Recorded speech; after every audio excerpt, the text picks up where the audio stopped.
بسم اللہ الرحمن الرحیم۔ السلام علیکم عزیز طلباء، میں آصف رائے۔ عزیز طلباء، آج جماعت دہم میں سے حصہ غزل ہے اور حصہ غزل میں فراق گورکھپوری کی غزل ہے۔ آئیے بورڈ کی طرف بڑھتے ہیں اور اس غزل کے اشعار کو پڑھتے ہیں۔ جی عزیز طلباء، آج ہمارے پاس جماعت دہم میں سے حصہ غزل کی ایک غزل جو کہ فراق گورکھپوری کی ہے۔ ہم نے اسی غزل سے جو گزشتہ لیکچر کیا تھا اس میں 2 اشعار کیے تھے، ایک شعر پہلا اور دوسرا تھا، اور ساتھ میں ہم نے کچھ یہ اہم نکات تعارف کے کر لیے تھے۔ آج بھی اس لیکچر میں یہ تعارف موجود ہے، اس کو اچھی طرح سے دیکھیے گا۔ یہ اس لیے میں آپ کو ساتھ ساتھ بتاتا جا رہا ہوں تاکہ اگر آپ نے گزشتہ لیکچر میں یہ نہیں دیکھے اور آپ کے پاس یہ لیکچر آیا ہے تو آپ اس لیکچر میں بھی ان کو اچھی طرح سے دیکھ لیجئے گا اور اپنے پاس اپنی کتاب پہ تحریر کر لیجئے گا، کیونکہ یہ جو چیزیں میں نے یہاں لکھ دی ہیں یہ بڑی اہم ہیں۔ یہ ان کا اصل نام، پھر ان کا تخلص، اس کے بعد ان کی پیدائش، یہ بڑی اہم چیزیں ہیں۔ بورڈ میں آپ سے سوال کیا جا سکتا ہے ان کے بارے میں، کثیر الانتخابی کیا جا سکتا ہے یا سوال کا مختصر جواب، اس کے لیے آپ کو یہ دیا جا سکتا ہے۔ تو یہ ساری چیزیں جو ہیں یہ آپ نے ذہن نشین کرنی ہے، اپنے پاس محفوظ کر لینی ہے تاکہ بعد میں آپ کو کوئی پریشانی نہ رہے۔ جی آج ہمارے پاس اسی غزل میں سے تیسرا اور چوتھا شعر ہے۔ آئیے ان اشعار کو پڑھتے ہیں۔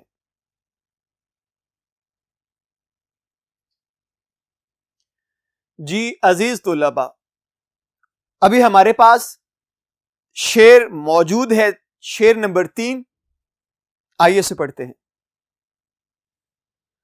یوں تو ہنگامے اٹھاتے نہیں دیوانہ عشق، مگر اے دوست ایسوں کا کچھ ٹھکانہ بھی نہیں۔ الفاظ دیکھیے گا اور ان کے معنی دیکھیے گا۔ ہنگامے اٹھانا، جھگڑنا یا جھگڑا کرنا، دیوانہ عشق، عشق میں پاگل ہو جانے والا، ٹھکانہ منزل یا اعتبار بھی ہو سکتا ہے۔ جی آئیے اس کا مفہوم پڑھ لیتے ہیں، پھر اس کے ہم نکات کرتے ہیں۔ یوں تو ہنگامے اٹھاتے نہیں دیوانہ عشق، یہ جو عشق کے مارے ہوئے لوگ ہیں یہ ویسے تو کوئی بھی ہنگامہ نہیں اٹھاتے، مطلب جھگڑا نہیں کرتے، لڑائی نہیں کرتے، مگر اے دوست ایسوں کا کچھ ٹھکانہ بھی نہیں۔ لیکن جو عشق میں مبتلا لوگ ہیں ان کی کوئی منزل بھی تو نہیں ہوتی ہے جس منزل پہ یہ پہنچ کے اپنے آپ کو سکون دے سکیں۔ جی اس کے بعد ہمارے پاس آ گئے ہیں تشریح کے اہم نکات۔ ہمارے پاس جو پہلا نقطہ ہے اسے پڑھ لیتے ہیں۔ دنیا داری سے بے رغبتی، رغبت سے لفظ رغبتی ہے جس کا مطلب ہوتا ہے تعلق نہ رکھنا، منہ موڑ لینا، لاپرواہی برتنا۔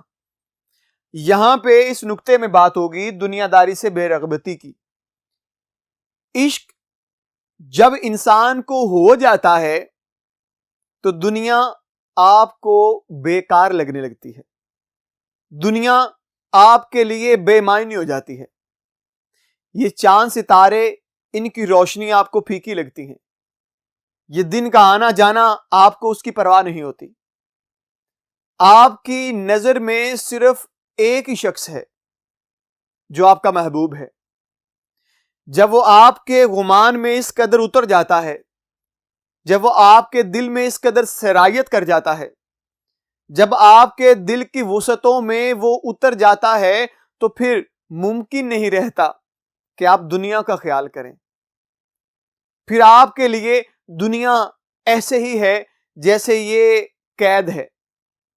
مجھے محبوب دکھائی نہیں دیتا تو دنیا کچھ نہیں ہے میرے لیے۔ سارا حسن محبوب کے حسن میں سمٹ آتا ہے۔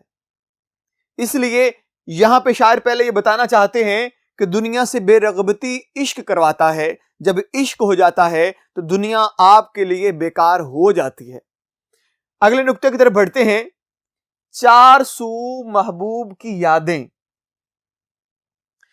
یہاں پہ فراق گورکھپوری ایک تلخ حقیقت بیان کرتے ہیں, ایسی حقیقت جس سے ہر شخص واقف ہے, آشنا ہے.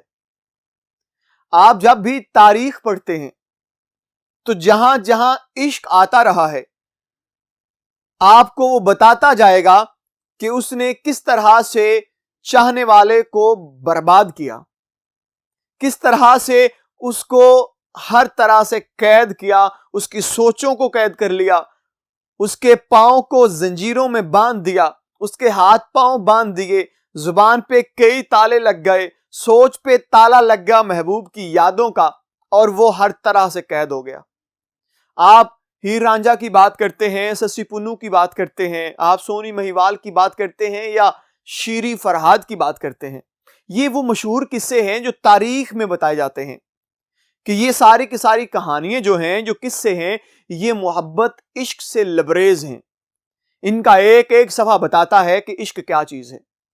تو جب عشق انسان کو ہوتا ہے تو پھر چار سمتیں, یعنی کہ دائیں بائیں آگے اور پیچھے, ایک ہی شخص کی یادیں گونجتی دکھائی دیتی ہیں. آپ جس جگہ موجود ہیں وہاں پہ صرف آپ کو سنائی دیتی ہے یاد, ایک ہی بات سنائی دیتی ہے, اور وہ آپ کے محبوب کی ہے. اس کے علاوہ آپ کو لگتا ہے دنیا بیکار اور بے وقت ہے, اس کی کوئی حیثیت نہیں ہے. یہ کھلتے پھول آپ کو کچھ نہیں کہتے, یہ خوشبوئیں آپ کو کچھ نہیں کہتی, یہ معطر عطر سے کی ہوئی محفلیں آپ کو کچھ نہیں کہتی, کیونکہ آپ کو صرف یاد ہے تو محبوب یاد ہے. آپ کے ارد گرد محبوب ہے, اس کے علاوہ آپ کے پاس کچھ نہیں ہے. جی عزیز طلباء, آئیے مزید آگے بڑھتے ہیں اور اس شعر کا اگلا نقطہ پڑھتے ہیں. جی ہمارے پاس نقطہ ہے عشق ایک جذبہ. عشق ایک جذبہ ہے, اور ایسا جذبہ ہے جس جیسا جذبہ اور کائنات میں کوئی نہیں نظر آتا. انسانی فطرت کا یہ جذبہ ہے, انسانی فطرت ہے, وہ عشق کرتا ہے. اللہ تعالیٰ نے اس کے خمیر میں رکھ دیا ہے, یہ محبت کرتا ہے. پہلے پیار ہے, پھر محبت ہے, پھر عشق ہے. عشق کیونکہ بہت اوپر کی بات ہے, کہا جاتا ہے کہ یہی وہ عشق ہے جو دنیا داری سے تھا, یعنی دنیا کے کسی محبوب سے تھا. اس کے بعد جب یہاں سے دل ٹوٹا تو یہی رستہ آپ کو عشق حقیقی کی طرف لے گیا, یہی زینہ آپ کو اللہ کی طرف لے جاتا ہے. لیکن یہاں پہ اس جذبے کی بات کر رہے ہیں کہ ویسے تو شاعر بتانا چاہتے ہیں کہ جو دیوانہ عشق ہے نا, جو عشق میں مبتلا ہے, وہ جھگڑتے نہیں ہیں, وہ دنیا سے الجھتے نہیں ہیں, وہ دنیا کے معاملات میں اپنے آپ کو بیکار میں الجھاتے نہیں ہیں. ان کو تو تلاش ہی ایک ہے, ان کو تو ایک ہی چیز کی جستجو ہے, وہ محبوب ہے, وہ منزل ہے, اسی کو وہ چاہتے ہیں, اسی کی طرف بڑھتے ہیں, اسی کے لیے دنیا سے تعلق توڑتے ہیں, اسی کے لیے دنیا سے تعلق جوڑتے ہیں, اسی کے لیے جیتے ہیں, اسی کے لیے مرتے ہیں. کیونکہ یہ جذبہ ہی ایسا ہے, عشق جذبہ ہی اس طرح کا ہے کہ انسان کی کیفیت ہی بدل دیتا ہے, یہ انسان کے اندر کی دنیا ہی بدل دیتا ہے, اس طرح بدل دیتا ہے کہ وہ شخص دنیا سے کٹ کے ہو جاتا ہے, وہ دنیا سے بالکل کٹ جاتا ہے, وہ دنیا کے ہر خوشی غمی سے دور ہو جاتا ہے. اس کو غم ہے تو محبوب کا ہے, اسے خوشی ہے تو محبوب کے ہونے سے ہے. یہی چیزیں اس کی زندگی میں موجزن ہو جاتی ہیں, انہی سے وہ قرار پاتا ہے, انہی سے وہ بے قرار ہوتا ہے, یہی اس کی زندگی کا حاصل ہو جاتا ہے. جی عزیز طلباء, اب ہمارے پاس شعر نمبر 4 ہے, اسے پڑھ لیتے ہیں. آج غفلت بھی ہے ان آنکھوں میں پہلے سے سوا. یہ لفظ سوا ہے. آج ہی خاطر بیمار شکیبہ بھی نہیں. یہ الفاظ ہیں, ان کو دیکھیے گا پھر مفہوم پڑھتے ہیں. غفلت, لاپرواہی, یہاں پہ ایک لفظ کی درستی کر لیجئے گا پیارے بچوں. ہم یہ لفظ لاپرواہی جو ہے یہ لا پرواہی بھی لکھ رہے ہوتے ہیں, لہٰذا یہ لفظ غلط ہے. لاپرواہی کوئی لفظ نہیں ہوتا, لفظ ہوتا ہے لاپرواہی. جی اس کے بعد سوا زیادہ بڑھ کر، خاطر بیمار بیمار دل پریشان دل، شکیبہ برباد تحمل مزاج۔ جی اس کا مفہوم پڑھتے ہیں شعر کا اور اسے سمجھنے کی کوشش کرتے ہیں۔ آج غفلت بھی ان آنکھوں میں پہلے سے سوا، آج میرے محبوب کی آنکھوں میں جو غفلت ہے وہ پہلے سے کہیں بڑھ کر دکھائی دیتی ہے، وہ بے رخی برت رہا ہے۔ آج ہی خاطر بیمار شکیبہ بھی نہیں، اور آج ہی میرا دل بھی بہت اداس اور پریشان دکھائی دیتا ہے۔ جی یہ تو ایک سادہ سا مفہوم تھا تاکہ آپ کو اچھی طرح سے شعر کی سمجھ آ جائے۔ آئیے اس شعر کی تشریح کے اہم نکات کی طرف بڑھتے ہیں اور انہیں پڑھتے ہیں۔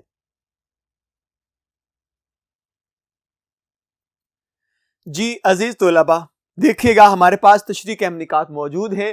پہلا نکتہ ہے محبوب کی آنکھوں میں بے رخی۔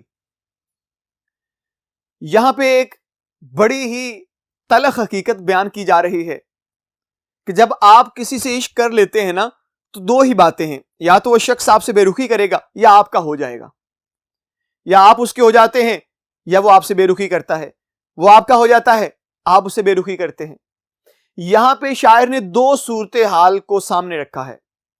ایک پہلے مصرے میں وہ یہ کہتے ہیں کہ میرا محبوب اب بے رخی برت رہا ہے مجھ سے، دوسرے مصرے میں کہتے ہیں کہ اب میرا دل بھی بڑا پریشان ہے، میں بھی بہت رنجیدہ ہوں، غمزدہ ہوں۔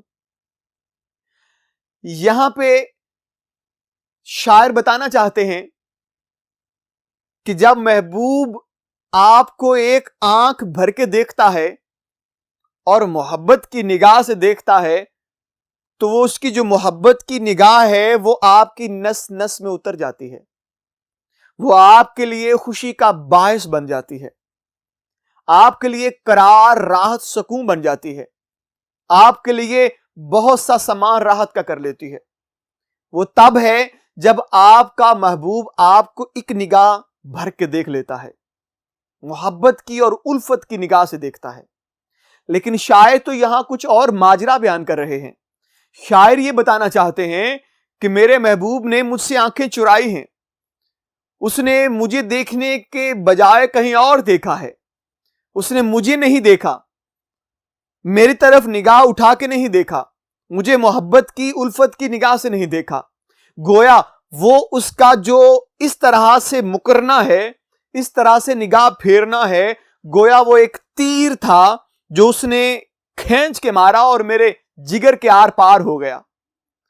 حقیقت میں یہاں پہ شاعر نے اس بات سے بڑی تکلیف پائی ہے، کیونکہ اس کی کائنات تو اس کا محبوب ہے، محبوب سے اسے والہانہ عشق ہے۔ جب آپ کا عشق ہی آپ سے نگاہیں چرائے، آپ سے بے رخی برتے، تو پھر ممکن کیسے ہے کہ عاشق کے دل کو قرار آ جائے، اس کے دل میں محبت کا جذبہ اور بڑھ جائے، بلکہ وہ ٹوٹ جاتا ہے، اپنے آپ کو بکھرتا ہوا پاتا ہے۔